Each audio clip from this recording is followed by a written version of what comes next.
Welcome. In this video, we are going to discuss how to find the volume of a solid. So one thing that we know is that the integral provides the area. The integral of a line or curve provides the area under that curve. And if we integrate the area, taking that into a third dimension, that would give us the volume. So as we work through these types of problems, I should say, we are going to sketch a picture so we know what the volume or the space is that we are considering. We are going to find a formula to represent the area, and then determine our limits of integration, the upper and lower bound. Integration would then provide us with a value which represents the volume. And we have other methods such as the disk and the shell method, and we'll talk about those in future examples. This is just kind of a general example. So for this example, we're going to calculate the volume. The solid lies between planes perpendicular to the x-axis. So this is my solid area, is this kind of circular shape that we see here. And that circle is going to change. If we were to try and draw it out towards the ends, it would be a much smaller circle. And we're going to be looking at determining this volume between these 2 points of intersection, between x equals +1 and x equals -1. So the cross sections are perpendicular. There are these circles perpendicular to the x-axis, circular discs. And the diameters change, as we said. So considering, again, as those bounds become closer together, these circular areas, the area of these circular discs becomes smaller. So I have a bound created by x squared, y equals x squared here. This is the one bound. And then I have y equals 2 minus the quantity x squared. All right? So what we know is that area, my a function, a of x, area of a circle, because we know these are circular discs, is pi r squared. So that is pi times the radius squared. And so what we just said is that radius changes as we move from x equals +1 to x equals -1. So that radius, we can define that as saying, all right, well, we have an upper radius, which is this function 2 minus x squared, minus a lower radius, which is x squared. So, and that gives me actually the diameter, right? So if I subtract the green from the blue, that's going to give me the distance all the way across. And of course, we don't need that distance all the way across. We need our radius, right? So the radius is going to be the difference of those two, which create my diameter, divided in half. So what we end up with is 2 minus x, quantity squared, or just squared, minus x squared, all of which needs to be cut in half. So this is how I'm choosing to define my radius. And remember, that radius needs to be squared. So here, if we look at simplifying this, I've got pi, and then we have 2 minus 2x squared over 2 squared. Now this 2 squared, I'm going to pull that out and have that be a 4. So I have pi over 4. And inside my parentheses, I'll say 2, factor that out, leaves me with 1 minus x squared squared.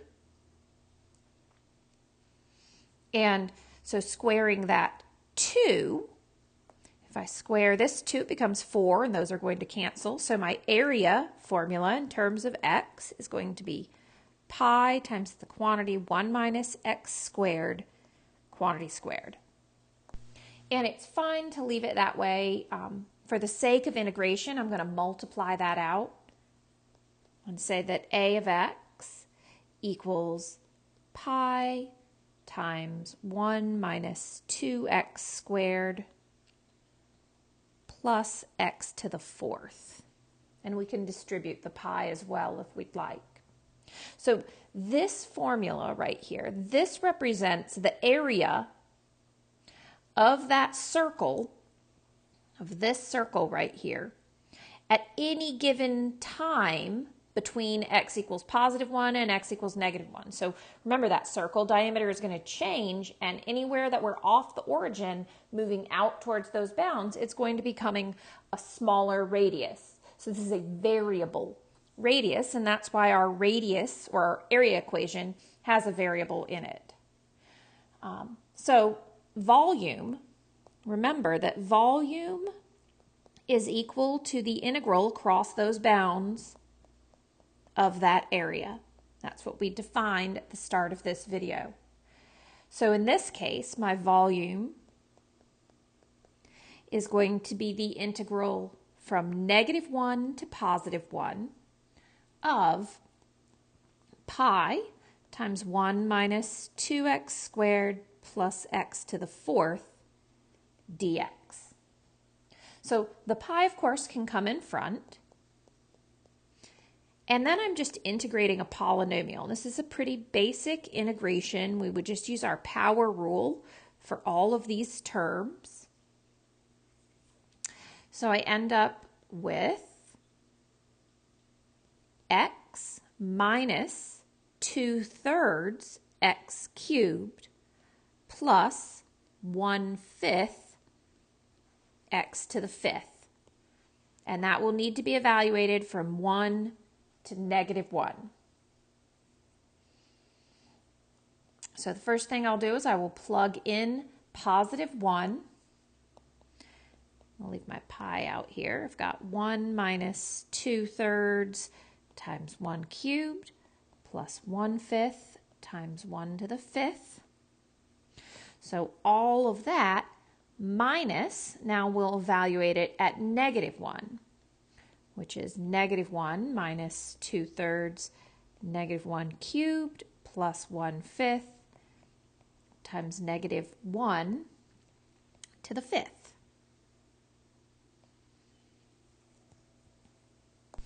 As we look at simplifying this, I have 1 minus 2/3 plus 1/5, and then I have minus all of this, which is going to be -1 plus 2/3 minus 1/5. When we raise -1 to an odd power, it will remain negative.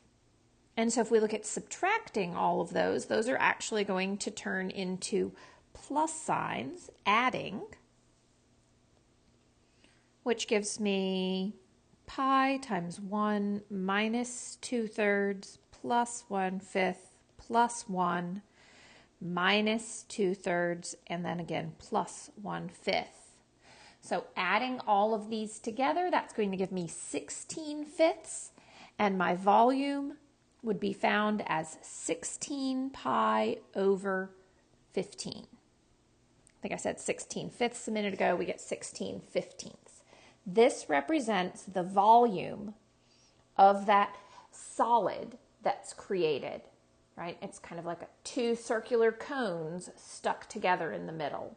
That's what it visually looks like. So I hope that helps you with the idea of what we're doing. Basically, if we integrate a curve, we would get the area under the curve. If we integrate area, then we create a third dimension, volume. So in the future videos, we're going to look at specific methods that we can use to solve these problems.